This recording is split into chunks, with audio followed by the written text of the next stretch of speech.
Hoy no vamos a hablar más de las colonizaciones. Vamos a cambiar el tema, pero no solo vamos a cambiar el tema, sino la manera en que te lo voy a contar. Hoy vino conmigo una profe, se llama la profe Fabiola. Fabiola también es profe de sociales. Trabajó por muchos años enseñando a los niños a leer, a entender, a escribir. Pero lo que a ella realmente le gusta es enseñar a pensar. Y como ustedes para este momento son grandes pensadores, pues la trajimos de invitada para que pensemos todavía más y mejor. Se las presento. Ella es Fabiola. María José, ¿cómo estás? Estoy muy emocionada de estar aquí compartiendo las clases que van a servir en el Chocó. Emocionadísima de compartir esta experiencia. Estamos felices de que esté aquí. Hoy la clase es sobre algo que cambió nuestro mundo para siempre. Se llamó la Revolución Industrial. Fabiola y yo les vamos a contar.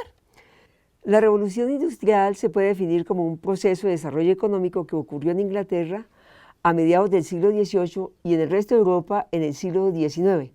Este proceso de cambio en lo económico necesitó de varios factores, entre ellos tener tierra, buenos recursos naturales y mano de obra, es decir, gente que con su trabajo transformara las materias primas en productos manufacturados. Se necesitaba también tener platica, capital. Eran importantes también las vías de comunicación. Resultó que Inglaterra tenía todas estas cosas y por eso fue el primer país que se industrializó. Si lo pensamos bien, Colombia tiene casi todas estas características, pero no es un país industrializado. ¿Qué pasó? ¿Por qué Inglaterra pudo y nosotros no? Lo vamos pensando. Uy, sí, Fabiola. Es raro que un país tan rico como el nuestro no tenga industria, ¿verdad? A ver si después de esta clase entendemos el porqué. Por ahora, yo les voy a contar cómo comenzó todo. Ocurrió algo que en la historia se conoce como la Revolución Agrícola. Pues resulta que los ricos del campo, la aristocracia, compraron grandes terrenos. Después de comprarlos, les pusieron cercas y empezaron a ensayar nuevos métodos que mejoraran la producción agrícola. Por ejemplo, miren, ensayando cosas como nuevas semillas. Los terratenientes, los dueños de la tierra, se inventaron una cosa buenísima, el método de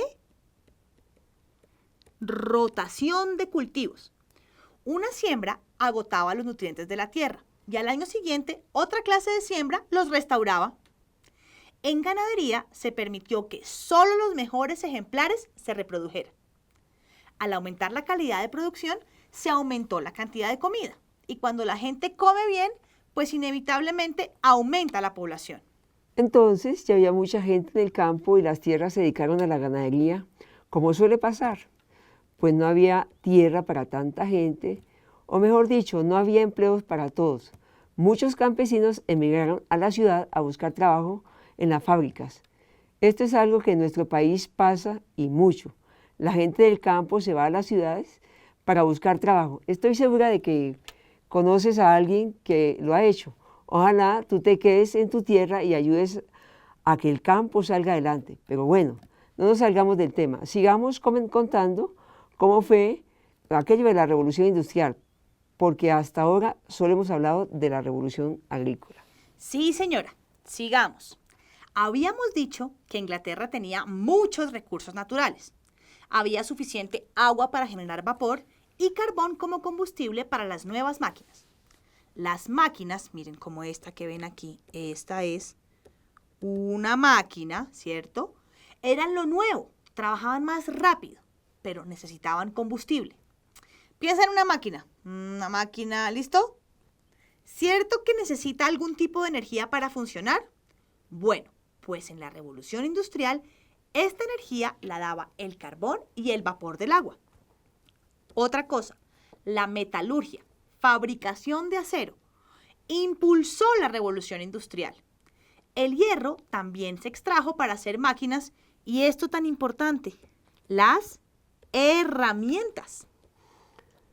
Bueno, que no se nos olvide que todos los señores ingleses tenían colonias en Norteamérica y pues claro, estos territorios Al otro lado del mar también les daban recursos, pero no solo eso, las colonias compraban productos terminados. Era un negocio redondo, pero ojo, hubo intercambio comercial entre Inglaterra y sus colonias, pero no hubo dependencia, porque los colonos crearon su propia riqueza. Interesante, ¿no? Muy interesante. Con todo esto pasando, pues Inglaterra empezó a llenarse de ciudades industriales. Miren, como esta. Esta es una urbe, una ciudad industrial, donde llegaban los campesinos desplazados a buscar empleo. A esto se llama urbanización, por aquello de que se llama urbe. En las ciudades, los desplazados vendían su fuerza de trabajo a cualquier precio a los empresarios con tal de poder subsistir. Apareció entonces otra clase social, esa que vemos aquí, la de los obreros, que trabajaban en las fábricas.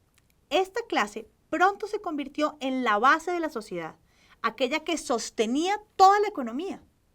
Claro, María José, sin obreros, sin mano de obra, no hubiera pasado nada de lo que pasó. Vemos cómo, aunque las máquinas fueron definitivas, sin seres humanos nada hubiera sido posible. Somos los más importantes. Ahora hablemos de algo que nos parece hoy muy común. Para ese entonces, los bancos donde mucha gente rica guardaba su dinero fueron apareciendo. Los banqueros, como siempre, estaban dispuestos a hacer los préstamos con altas tasas de interés. La burguesía, muerta de ganas de hacerse más poderosa, invertía en empresas que producían utilidades. Había capital, platica para reinvertir, y esto a su vez generaba más riqueza. La fábrica de manufacturas incentivó el comercio y la venta de manufacturas impulsó la revolución industrial. Esto es muy interesante, Fabiola.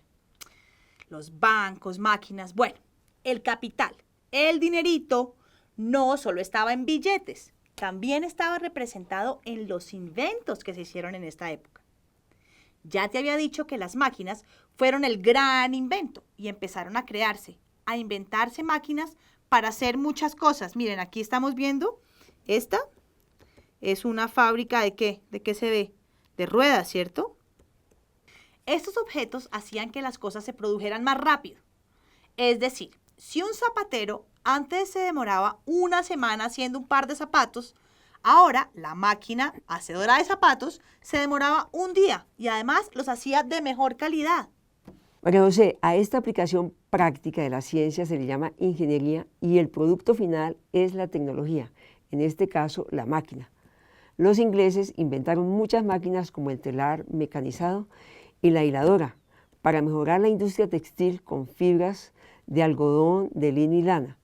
Estas máquinas reducían el tiempo que se gastaba para la producción de telas y fueron desplazando poco a poco la mano de obra.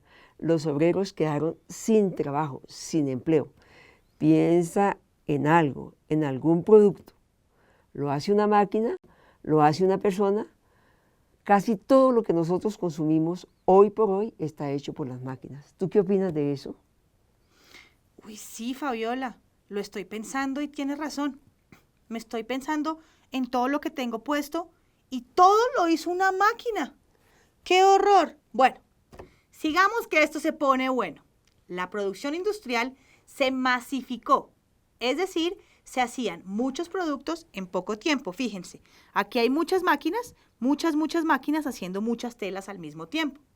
Y los talleres pequeños de las zonas urbanas se convirtieron en fábricas, otra forma de capital.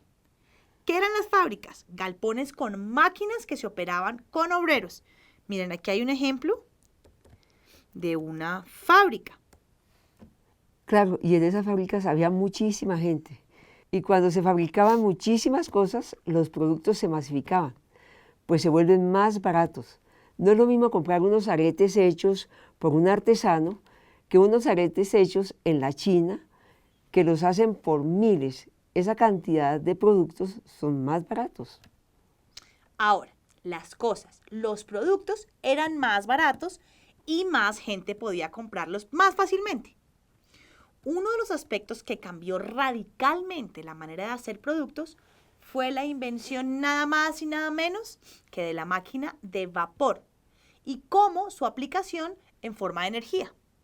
La máquina a vapor ayudó a sacar agua de las minas y a movilizar esto, nada más y nada menos. Barcos de vapor, primero en los ríos y después en los mares. La locomotora fue otro gran aporte. Entonces Inglaterra se llenó de carrileras que conectaban todo el país y hacían posible el transporte de material en forma rápida. Las grandes compañías y el gobierno invirtieron muchísimo capital en mejorar las vías de comunicación, caminos y carrileras para transportar materiales, un nuevo sistema para construir carreteras basado en el rajón y piedras, el macadán, que garantizaba que los carros no quedaran enterrados en los lodazales que habían en las vías que se desmejoraban por el invierno. El transporte de las mercancías por ríos y carreteras y ferrocarriles mejoró notablemente. Inglaterra, siendo una isla, tenía el control en los mares y por ello tanto la corona como las compañías navieras construyeron barcos y abrieron puertos donde se encontraban numerosísimos barcos para exportar productos al mundo entero. Qué revolución tan bárbara, ¿no? Uy, interesante, ¿verdad? Sí, me parece muy interesante. Pasaron muchas cosas. Si ven, niños, yo les dije que esto se ponía bueno.